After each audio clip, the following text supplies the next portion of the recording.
Legenda Lutung Kasarung, Jawa Barat.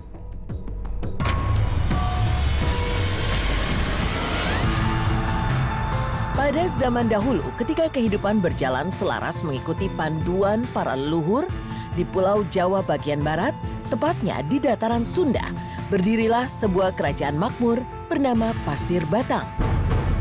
Kerajaan ini dikenal subur, rakyatnya sejahtera, dan kebersamaan dijunjung tinggi di bumi Pasir Batang.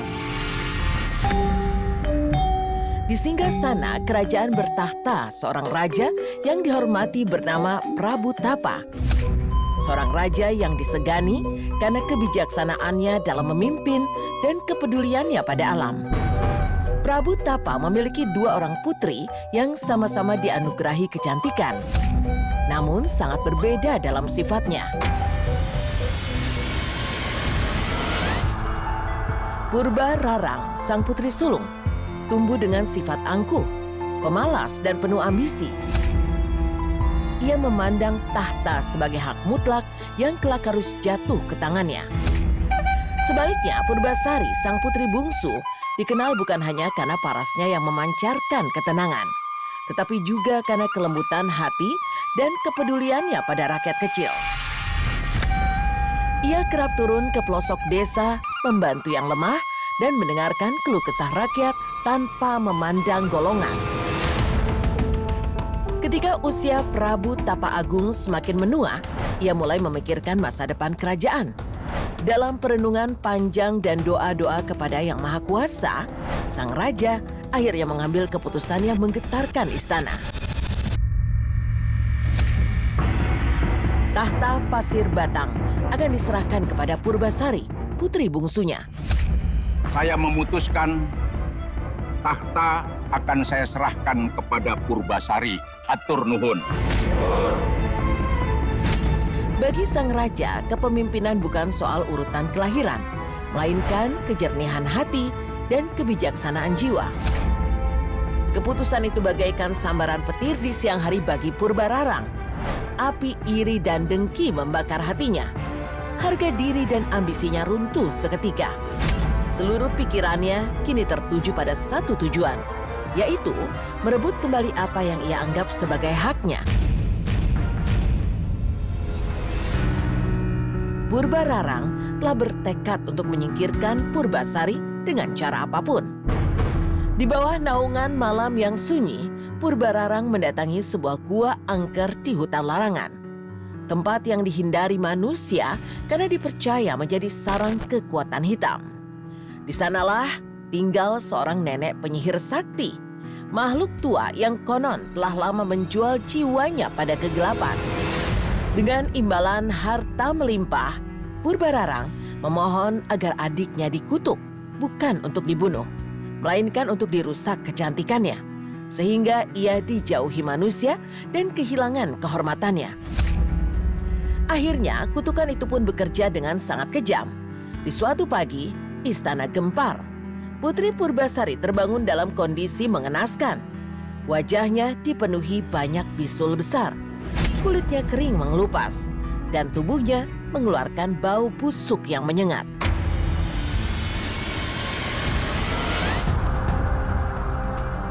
Penyakit itu bukanlah sakit biasa, melainkan jejak kutukan kekuatan gelap. Purba Rarang dengan licik menghasut ayahandanya. Ia mengatakan bahwa penyakit itu menular dan berbahaya bagi istana serta rakyat. Prabu Tapa Agung dilanda dilema. Sebagai ayah, hatinya hancur. Namun sebagai raja, ia merasa bertanggung jawab atas keselamatan rakyatnya. Dengan air mata tertahan dan suara gemetar, ia memerintahkan patih kepercayaannya untuk mengasingkan Purbasari ke hutan paling jauh dari kerajaan. Hutan tempat Purbasari diasingkan bukanlah hutan biasa. Dikenal sebagai wilayah sunyi yang jarang dijamah manusia, dipenuhi pepohonan, diselimuti kabut tipis sepanjang hari, serta suara-suara aneh yang menakutkan.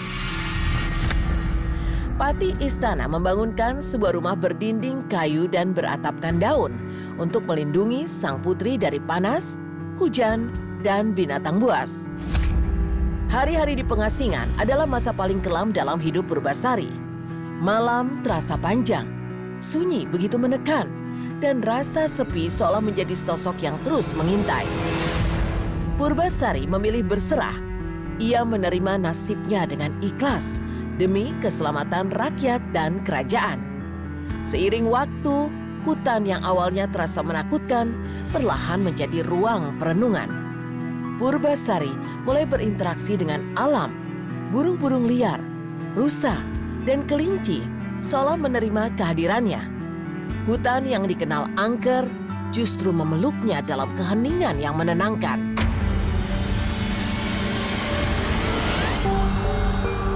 Suatu pagi ketika Purbasari tengah memetik bunga liar, ia mendengar suara gemerisik dari atas pohon.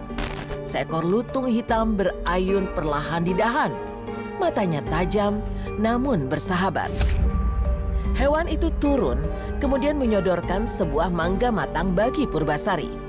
Momen itu terasa ganjil sekaligus mengharukan.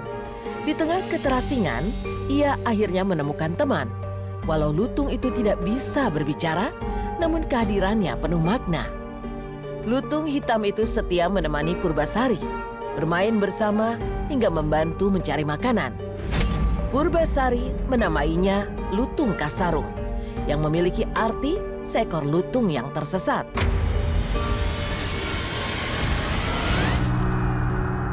Bulan-bulan berlalu, namun penyakit Purbasari tak kunjung sembuh. Hingga pada suatu hari, Lutung Kasarung memetik banyak bunga dan menuntun Purbasari menuju sebuah danau tersembunyi di dalam hutan. Air danau itu jernih dan harum, seperti bukan berasal dari dunia manusia. Dengan keraguan namun penuh harap, Purbasari membasuh tubuhnya dengan air bercampur bunga. Keajaiban pun terjadi. Penyakit kulitnya lenyap seketika. Kulitnya kembali bersih. Wajahnya berseri seperti dahulu. Kabar kesembuhan Purbasari sampai ke telinga Purbararang. Diliputi rasa takut kehilangan tahta, ia ditemani tunangannya pergi ke hutan dan menantang adiknya dalam serangkaian ujian kehormatan. Dari adu kulit terlembut hingga rambut terpanjang, Purbasari selalu menjadi pemenang. Ujian terakhir menjadi puncak penentuan, yaitu adu kecakapan calon suami. Purbararang membanggakan Indrajaya, lelaki pilihannya yang merupakan seorang panglima perang muda yang tampan dan gagah. Purbasari hanya terdiam, siap menerima kekalahannya. Namun tiba-tiba, Lutung Kasarung menarik jari Purbasari, kemudian berdiri tegak di hadapannya.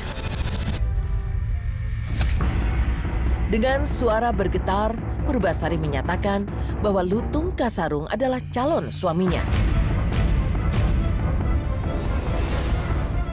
Tawa penuh ejekan Purbararang pun pecah seketika. Hal ini merupakan kemenangan mutlak bagi dirinya. Namun, seketika cahaya putih menyelubungi tubuh Lutung Kasarung.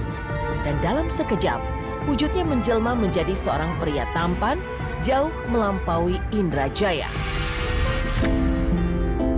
Ia memperkenalkan diri sebagai Sang Hyang Guruminda, seorang pangeran dari kayangan yang dikutuk sejak bayi.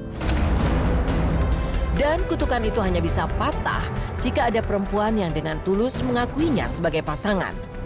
Peristiwa itu sampai ke istana. Prabu Tapa pun mengembalikan tahta kepada Purbasari. Sang putri bungsu kembali sebagai ratu.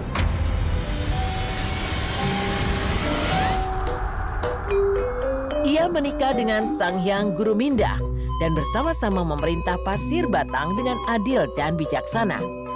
Purbararang yang menyaksikan kehancuran ambisinya akhirnya menyadari kesalahannya. Dengan air mata penyesalan, ia meminta maaf kepada adiknya. Purbasari dengan kelembutan hatinya segera memaafkan. Legenda Lutung Kasarung pun hidup hingga kini. Sebuah kisah tentang kutukan, pengasingan, dan takdir. Kisah yang mengajarkan bahwa keindahan sejati tak pernah lahir dari iri dan dengki, melainkan dari ketulusan hati yang mampu bertahan, bahkan dalam pengasingan. Dan katanya dengar-dengar tuh waktu dulu masih jadi sawah dan rawa itu menjadi tempat pembuangan mayat pembantaian, Pak. Betul nggak? Kalau kata orang dulu